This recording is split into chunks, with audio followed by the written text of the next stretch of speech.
The loudest person in the room is never the most confident. If you think true power comes from dominating others, you have completely misunderstood the psychology of confidence.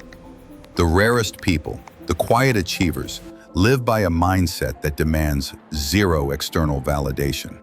This is the rare advice, and today we redefine the Sigma mindset as the foundation for true, unshakable self-worth. Most of us confuse confidence with performance. We use social media or expensive things to project a mask, but the insecurity rushes back the moment the attention fades. The truly confident mind is regulated and self-trusting. We're breaking down 10 psychological pillars backed by cognitive theory to shift you from seeking approval to embodying the quiet mindset. Stay until the end because the fifth pillar is the single practice that will delete your need to prove yourself to anyone, ever again. Pillar 1, Internal Scorecard. Pillar number 1, confidence is measured by an internal scorecard. Forget external approval. You are building a private ledger of self-trust. Think of confidence not as a belief, but as an accumulation of evidence, known as self-efficacy. The most powerful way to boost it is through mastery experiences. Your brain works on microtransactions. Every small promise you keep to yourself deposits a penny into your self-trust account. This is the power of the $1 pledge. Over time, that small deposit becomes a fortress of internal reliability. The greatest trap is outsourcing your confidence to an external scorecard. These are fragile and can be revoked. The quiet person knows their value is in the system, not the output. Pillar 2, emotional detachment. Pillar number 2, confidence is the ultimate form of emotional regulation. It is the art of detached awareness. This is not about being cold. It's about being regulated. When someone criticizes you, your unconfident nervous system registers a threat, making you reactionary. The confident person uses the 4-second pause. In that pause, you introduce space between the stimulus and your response, allowing your rational brain to override the emotional threat center. The confident person is the harbor, not the storm. This detachment extends to other people's chaos. Confident people have clear boundaries, recognizing that other people's turbulence is a reflection of their own internal management, not a commentary on your worth. Pillar number 3, depth over display. The truly confident person cultivates the quiet ego. The louder your external presence, the greater the compensatory gap between your competence and your claimed worth. The quiet ego person doesn't need to be the smartest or the loudest. They simply need to be effective. The confident person knows that status is an illusion. Skill is reality. The best way to build this is through getting your hands dirty, building self-efficacy, which is the only form of confidence that cannot be debated. Remember, the loud chase attention, the rare chase purpose. Pillar 4, boundary setting. Pillar number 4, boundary setting is the clearest expression of self-respect and thus true confidence. Boundaries are the property lines that define your internal self-worth. The unconfident person struggles because they suffer from the fear of conflict, believing that saying no will lead to rejection. The truth is the opposite. A lack of boundaries teaches people how to disrespect you. We need 2 types of boundaries: time and energy boundaries to protect your focus, and emotional and conversational boundaries to reject projection and disrespect.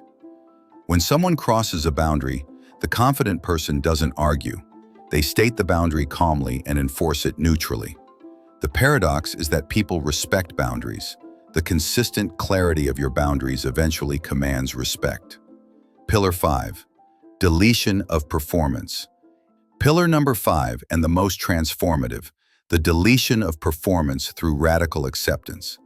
The performance mindset is rooted in the belief that your worth is conditional. Radical acceptance allows you to delete this conditionality by acknowledging your flaws, mistakes, and imperfections not as threats, but as simple facts. This is the application of self-compassion. When you fully accept yourself, the need to perform for others dissolves, because the audience you were trying to impress, the conditional critic inside your own head, has been silenced by compassion. This is the moment confidence becomes effortless. But the journey doesn't end at acceptance. It graduates to mastery. Pillar 6, the non-identification with thought, intellectual curiosity. True confidence requires the detachment from your own critical internal monologue. Psychologically, this is called cognitive diffusion, treating thoughts as simple suggestions rather than absolute commands. The confident mind observes its fear without becoming its fear. Pillar 7, the pursuit of productive discomfort. Confidence is built in the spaces where you struggle.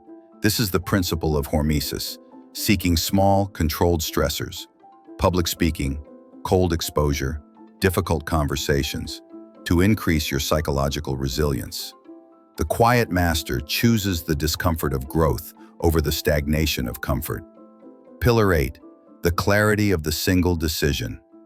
The unconfident mind is scattered by indecision. The confident mind understands that power comes from defining your non-negotiables, the few core values that govern every major choice. This clarity eliminates mental friction, freeing up the cognitive load wasted on overthinking. Pillar 9, the leverage of learned helplessness reversal. Many people are unconsciously trapped in the belief that their environment controls them, a state called learned helplessness. The confident mind actively hunts for areas of control, your breath, your calendar, your morning routine, reversing this condition by consistently proving personal agency. This is the true meaning of taking your power back. Pillar 10, the primacy of presence.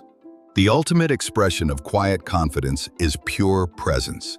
When you are fully present, you are not worried about past mistakes or future judgment. You are simply existing in your competence. This state of non-judgmental awareness silences the need for performance and allows your inherent value to simply radiate. This is the quiet authority that needs no label, no title, and no volume to command a room. The rare advice is this: true confidence is built from the inside out. It is the result of your internal scorecard, the detached awareness of a regulated mind, the quiet evidence of mastery, the clarity of your boundaries, and the ultimate freedom of self-acceptance.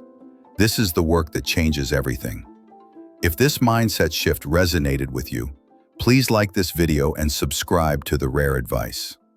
Let me know in the comments below. Which one of these 10 pillars is the hardest for you to implement right now? We'll be back on Thursday to break down 3 confidence myths you must stop believing. Stay rare, stay grounded. This is The Rare Advice.